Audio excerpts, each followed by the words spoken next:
Ibu-ibu orang yang banyak dosanya enggak? Saya juga. Kita ini bersih dari dosa enggak teman-teman semua? Enggak. Kata Rasulullah SAW, semua anak Adam itu berdosa, memiliki dosa, namun yang terbaik adalah mereka yang bertaubat kepada Allah Subhanahu wa Ta'ala. Sampai hari ini, sampai detik ini, orang-orang hormat sama ibu-ibu semua. Apakah karena ibu-ibu baik? Karena ibu-ibu kaya? Karena ibu-ibu punya jabatan tinggi? Enggak. Orang-orang hormat sama ibu-ibu semua bukan karena itu semua. Orang-orang hormat dan sayang sama ibu-ibu semua sebetulnya karena Allah menutupi aib-aib kita. Bukan karena ibu baik, bukan karena ibu-ibu semua orang bukan karena ibu-ibu semua orang yang luar biasa solehahnya, bukan karena saya baik, bukan karena saya soleh, bukan. Tapi karena Allah tutup aib saya, Allah tutup aib ibu-ibu semua, Allah tutup kekurangan kita sehingga orang hormat pada kita, orang sayang pada kita. Andaikan Allah buka siapa sesungguhnya diri kita, kira-kira masih ada nggak orang yang mau hormat sama kita, mau salaman sama kita? Nggak ada, Bu. Jijik orang-orang pada kita. Karena saking banyaknya dosa yang kita lakukan. Salah satu untuk menghapus dosa-dosa itu selain ibadah haji, umrah, salat tadi. Selain salat malam ada yang dinamakan salat taubat. Hari ini saya mau bahas salat dan haji. Salat malam dan salat taubat. Setiap kali berbuat dosa ada yang namanya salat taubat. Salat taubat 2 rakaat menghapuskan dosa-dosa yang kemarin.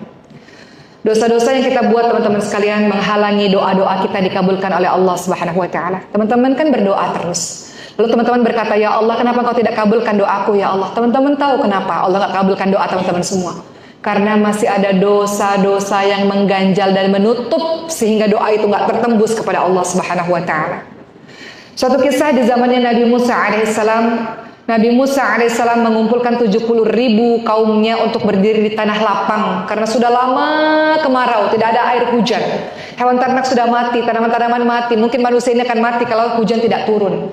Maka Nabi Musa alaihissalam minta kepada para sahabat-sahabatnya, kepada kaumnya, ayo kita berada di lapangan dan angkat tangan minta sama Allah agar Allah turunkan hujan. Kata Allah, Allah berbicara pada Nabi Musa bisa bicara pada Allah. Kata Allah, nggak bisa ya Musa.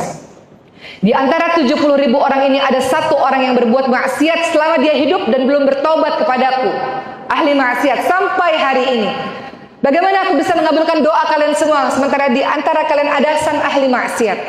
Doa itu menghalangi, dosa itu menghalangi doa-doa kalian terkabulkan oleh Allah Subhanahu wa Ta'ala. Maka apa kata Nabi Musa alaihissalam?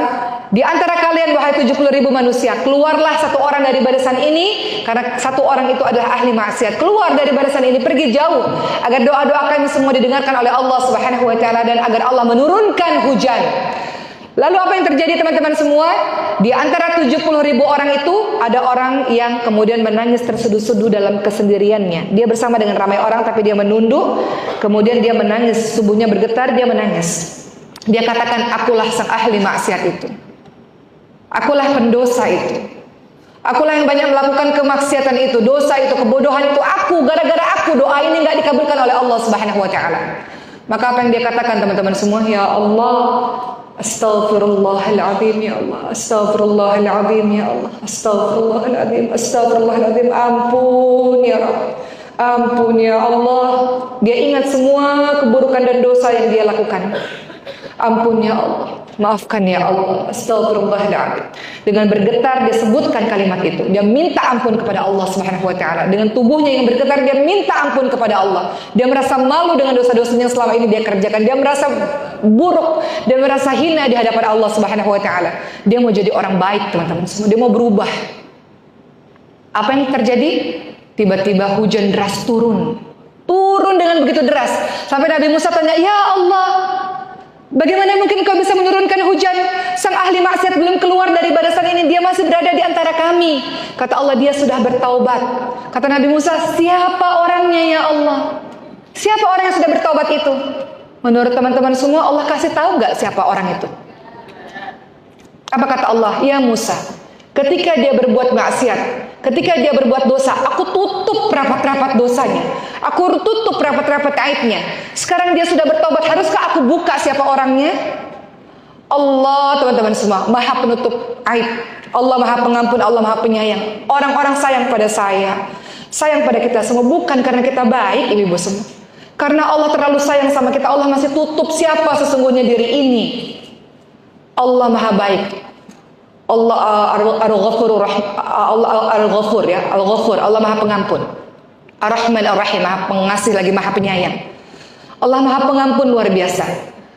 Maka Allah turunkan hujan itu. Allah masih tutup aib itu sampai hari ini untuk kita semua. Saya sedang menasihati diri saya sendiri, Ibu sekalian. Kita ini orang yang banyak dosanya, ya kan? Banyak salahnya kan? Kita masih bermaksiat di hadapan Allah. Allah lihat kita, Allah lihat maksiat kita. Allah lihat dosa-dosa kita. Allah lihat siapa sesungguhnya diri ini, teman-teman semua. Namun sampai hari ini dosa-dosa itu masih ada yang kita kerjakan. Maka memasuki musim haji ini, kita minta sama Allah mulai dari malam ini dengan sholat malam kita. Ya Allah, Rabbana la tuzigh qulubana ba'da idh hadaitana wa hab lana min ladunka rahmah innaka antal wahhab. Kita minta sama Allah, jangan kembalikan aku pada kehidupan yang bodoh di masa lalu ya Allah, pada kehidupan yang penuh dengan maksiat, pada kehidupan yang penuh dengan dosa, setelah Engkau berikan petunjuk kepada kami ya Allah. Minta sama Allah teman-teman semua mau jadi orang yang lebih baik. Kadang-kadang susah untuk meninggalkan keburukan yang kita lakukan di masa lalu, gak mudah teman-teman sekalian. Coba ingat-ingat, coba renungkan betapa kotornya diri ini. Mungkin hati kita masih kotor, masih ada permusuhan sama orang, sampai hari ini masih gak bisa maafin orang. Sampai hari ini masih ada benci, gak suka, dendam sama orang. Minta sama Allah, boleh gak ya Allah bersihin ya Allah? Mau bersih ya Allah, mau suci diri ini ya Allah, mau suci hati ini ya Allah. Teman-teman tahu kan ketika Rasulullah berkumpul bersama dengan para sahabat, kata Rasul, wahai sahabatku, dia penghuni surga. Hari kedua Rasul katakan dia penghuni surga. Hari ketiga Rasul katakan dia penghuni surga. Kata para sahabat, apa amalan dia? Kenapa Rasulullah sebutkan dia penghuni surga? Ternyata amalannya adalah dia mengatakan setiap malam sebelum tidur, ya Allah, aku maafkan siapapun yang pernah menyakitiku ya Allah. Aku maafkan siapapun yang pernah melukai hatiku ya Allah. Gak ada lagi marah di sini, gak ada. Aku maafkan ya Rabb, berikan hidayah kepada mereka dan berikan hidayah kepadaku ya Allah. Gak ada marah lagi ya Allah, gak ada dendam lagi, gak ada sakit hati, gak ada ya Allah, udah bersih di sini, bersih. Minta sama Allah teman-teman semua untuk gak punya sakit di sini lagi. Kadang-kadang masih ada sakit di sini. Orang itu amalannya biasa, sholat 5 waktu biasa aja teman-teman semua. Tapi dia katakan, ya Allah, aku maafkan siapapun yang pernah menyakitiku, aku maafkan. Engkau memaafkan bukan untuk dia, engkau memaafkan untuk dirimu sendiri teman-teman semua, untuk hidup yang lebih tenang. Ya kan? Urusan jahatnya orang itu urusannya Allah Subhanahu wa taala. Urusan kita mau hidup lebih tenang. Siapa yang bisa membuat diri kita menjadi orang yang tenang dengan hati yang penuh dengan pemaafan? Allah. Dengan cara apa? Minta sama Allah, bertaubat kepada Allah di sepertiga malam terakhir. Minta sama Allah untuk menghapuskan yang sakit yang ada di sini. Di antara kita mungkin masih ada yang bermusuhan sampai hari ini, wallahu a'lam. Mungkin masih ada. Sama seperti Sayyidina Abu Bakar. Aku gak akan maafin orang yang memfitnah anakku Siti Aisyah. Kata Allah, tidak sukakah engkau ini punya dosa ya Abu Bakar. Sebagaimana engkau ingin dimaafkan oleh Allah, maafkan orang lain yang pernah menyakiti dirimu. Kita juga punya banyak dosa, punya banyak salah. Kita minta sama Allah, meraung-raung, nangis-nangis, minta diampuni. Kenapa ada orang yang berbuat salah, kita sulit untuk memaafkan mereka. Minta sama Allah untuk kita bisa maafkan. Bukan untuk siapa-siapa, untuk diri kita sendiri. Kita mau hidup lebih baik, mau hidup lebih tenang, mau fokus dalam menjalankan kebaikan-kebaikan. Kalau di sini masih sakit, susah teman-teman semua. Saya nggak tahu di antara kita mungkin punya luka masing-masing, wallahu a'lam. Tapi salah satu dosa yang mungkin sampai hari ini yang kita minta terus kepada Allah, bersihkan hati yang penuh dengan dendam dan marah ini ya Allah. Itu salah satunya. Dosa kita banyak teman-teman semua, dosa mata. Ini dosa lisan yang paling banyak nih. Kadang-kadang lisan ini kita marah-marah sama semuanya, marah sama Allah. Kenapa ya Allah? Kenapa begini banget hidupku ya Allah? Kadang-kadang kita marah sama siapa, sama orang tua. Orang tua udah sepuh, udah sakit. Kadang-kadang menyebalkan, kadang-kadang mengesalkan, kadang-kadang buat kita nggak sabar, marah-marah sama orang tua. Marah-marah sama suami. Nggak sabar kita. Marah kita. Tersakiti kita. Orang yang paling kita cintai kok ternyata yang paling nyakitin kita sih. Kemudian kita marah padanya. Marah sama siapa? Marah pada anak-anak. Nggak ada anak nakal ibu-ibu sekalian. Yang ada anak yang nggak tahu aja. Yang perlu dikasih tahu dengan penuh kesabaran. Kadang-kadang kita nggak sabar. Kadang-kadang kita capek. Kita marahnya terlalu berlebihan. Marah sama anak-anak. Semua dosa-dosa lisannya itu ada di sini. Minta sama Allah untuk menghapuskan dosa-dosa lisannya. Allah, dosanya banyak di sini ya Rabb. Minta sama Allah. Di sepertiga malam terakhirmu itu. Pada saat engkau haji, pada saat engkau wukuf Arafah itu. Begitu teman-teman sekalian. Dosa kita terlalu banyak, tapi Allah Subhanahu wa taala memanggil dengan kalimat dalam surah Az-Zumar ayat 53. Qul ya ibadiyalladzina asrafu ala anfusihim la taqnatu min rahmatillah. Innallaha yaghfiru dzunuba jami'a innahu huwal ghafurur rahim. Allah tidak memanggilmu dengan kalimat wahai engkau penzina. Allah tidak pernah memanggilmu wahai engkau anak yang durhaka, wahai engkau pencuri, wahai engkau tukang ghibah, wahai engkau orang tua yang tidak becus mengurusi anak-anak, wahai engkau istri durhaka atau apapun itu. Allah panggil kita dengan kalimat wahai orang-orang yang telah melampaui batas. Jangan pernah kau berputus asa dari kasih sayang Allah. Allah mengampuni semua dosa-dosa yang kau lakukan. Allah Maha Pengampun, Allah Maha Penyayang. Kita udah tahu teman-teman semua. Apa yang Allah larang kita udah tahu. Tapi kadang-kadang kita masih ngelakuin juga.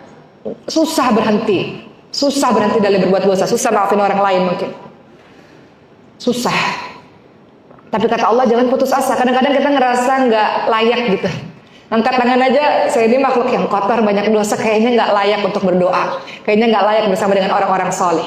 Bisikan syaitan juga sudurinas minal jannati wan. Setan bilang kau nggak layak pergi haji, kau nggak layak pergi umroh, dosamu masih banyak.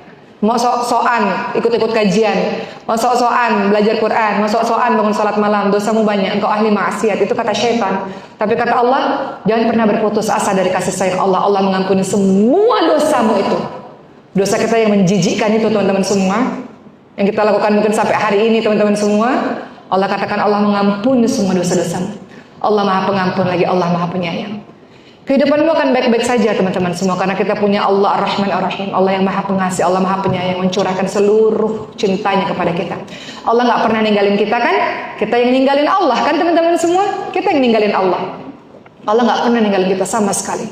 Allah sayang sama kita. Allah tutup aib-aib kita sampai hari ini karena Allah masih ingin mendengarkan rintihanmu. Kapan balik ke Allah?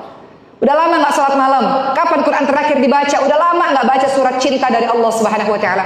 Kapan nangis terseduh-seduh sama Allah? Udah lama doanya nggak khusyuk kepada Allah Subhanahu Wa Taala. Kemana saja selama ini? Terlalu sibuk dengan urusan dunia, urusan bisnis, urusan kerjaan, urusan ini itu. Mana waktu buat Allah? Mana waktu untuk khusyuk betul-betul bersama dengan Allah Subhanahu Wa Taala? Allah rindu sama kita teman-teman semua. Teman-teman tahu kalau kita bergantung dengan amalan-amalan saleh kita nggak cukup untuk kita mendapatkan derajat yang tinggi. Maka Allah kasih ujian-ujian supaya kita bisa sabar, dengan sabar kita bisa dapat pahala dari ujian-ujian itu. Jadi pada hari ini insya Allah teman-teman semua, apapun yang terjadi dalam kehidupan kita, kita adalah hamba Allah yang tugasnya menjalani aja. Dan semuanya akan baik-baik aja, nggak ada masalah dengan itu. Semuanya akan baik-baik aja, semuanya akan selesai pada waktunya. Allah terus membersamai dengan kita. Allah katakan wala tahinu wala tahzanu wa antumul a'launa in kuntum mu'minin. Jangan lemah, jangan sedih. Sesungguhnya engkau orang yang ditinggikan derajatnya kalau engkau orang beriman. Allah Subhanahu Wa Taala ingatkan, kalau terjadi apa-apa kepada dirimu, minta pertolongan kepada Allah dengan sabar dan sholat. Tadi Rasulullah ketika di tahun kesedihannya, istrinya meninggal, pamannya meninggal, Rasulullah dapat hadiah Isra Mi'raj, yaitu perintah sholat. Mi'raj di dalamnya itu ada perintah sholat. Semua perintah itu melalui perantara malaikat Jibril, tapi tidak dengan sholat langsung dari Allah kepada Nabi Muhammad SAW. Seakan-akan Allah ingin memberitahu pada kita semua, engkau tuh nggak kenapa-napa. Hidupmu akan baik-baik aja dan semua akan selesai insya Allah. Allah nggak pernah ninggalin dirimu, Allah nggak pernah membuatmu sendiri kesepian, nggak pernah. Jawabannya apa? Sholat.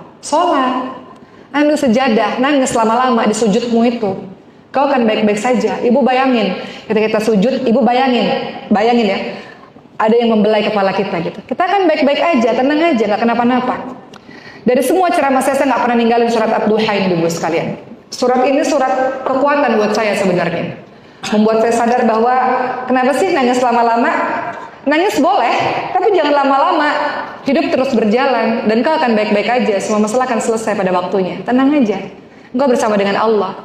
Engkau punya Allah yang maha besar, yang akan menolong kehidupanmu. Engkau nggak sendirian. Sejuta manusia, semiliaran manusia nggak bantu engkau pun engkau punya Allah Subhanahu Wa Taala, teman-teman sekalian. Kita lihat dulu surat Duha. Lalu setelah itu saya mau akhiri perjumpaan kali ini dengan yang membuat engkau tenang selain sholat malam. Kalau ada rezeki umroh ataupun haji misalnya, dan sekian banyak amalan ibadah lainnya. Berikutnya adalah Quran. Saya akan bahas sedikit tentang Quran, karena kita akan masuk mengenai Quran. Ibu-ibu hari ini akan sedekah untuk Quran. Saya akan bahas sedikit tentang Quran. Tapi mau saya sampaikan kepada teman-teman semua tentang surah Ad-Duha. Ini surah favorit saya. Setiap saya ceramah saya selalu cerita tentang ini. Dalam surat Ad-Duha ayat 3, Allah Subhanahu wa taala katakan, "A'udzubillahi minasyaitonir rajim, ma wadda'aka rabbuka wa ma qala."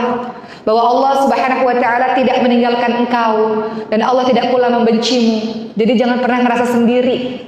Jangan pernah merasa kesepian. Kalau hatimu penuh dengan Allah, engkau akan baik-baik saja. Allah nggak pernah meninggalkan dirimu. Allah nggak pernah ninggalin kita. Allah tahu setiap tetes air matamu. Allah tahu setiap perjuanganmu. Allah tahu setiap keringatmu. Allah tahu semua kelemahanmu. Allah tahu, Allah lihat. Allah nggak pernah meninggalkanmu dan Allah nggak membencimu. Akan semua apapun yang terjadi kepada dirimu, bukan Allah membencimu, tapi karena Allah cinta dan sayang padamu. Tadi saya katakan, kalau lewat ibadah-ibadah kita saja nggak cukup.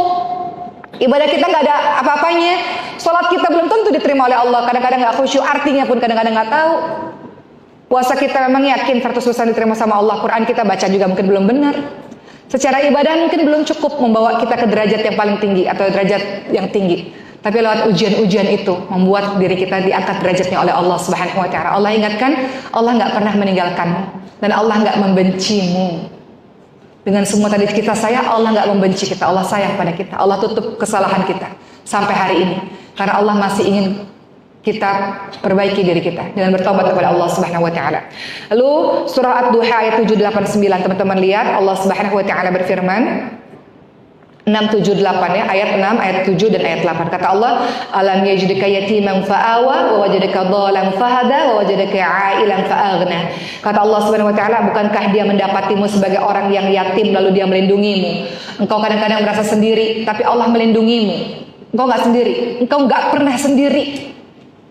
Jangan ngerasa lonely, jangan ngerasa kesepian, jangan ngerasa enggak punya siapa-siapa. Engkau punya Allah dalam kehidupanmu. Jangan katakan engkau kesepian, engkau sendiri, enggak. Allah mendapatmu sebagai orang yang sendiri. Kemudian Allah melindungi dirimu. Lalu kata Allah Subhanahu wa taala, dan dia mendapatimu sebagai orang yang bingung. Lalu Allah memberikan petunjuk kepada dirimu. Kadang-kadang kita nggak tahu kita mesti gimana dalam menjalani kehidupan ini. Kadang-kadang nggak tahu, kita katakan kepada Allah, ya Allah berikan petunjuk, ya Allah gimana saya harus menyelesaikan ini semua, ya Allah saya nggak tahu apa yang harus saya lakukan, ya Allah tolong ya Allah. Allah mendapatimu sebagai orang yang bingung. Kata Allah, Allah memberikan petunjuk pada dirimu. Kenapa takut? Kenapa nggak kuat? Kenapa nggak tangguh berdiri? Allah memberikan petunjuk pada dirimu, itu janji Allah kepada dirimu. Kemudian Allah katakan lagi, dan Allah mendapatimu sebagai orang yang kekurangan, lalu Allah memberikan kecukupan kepada dirimu.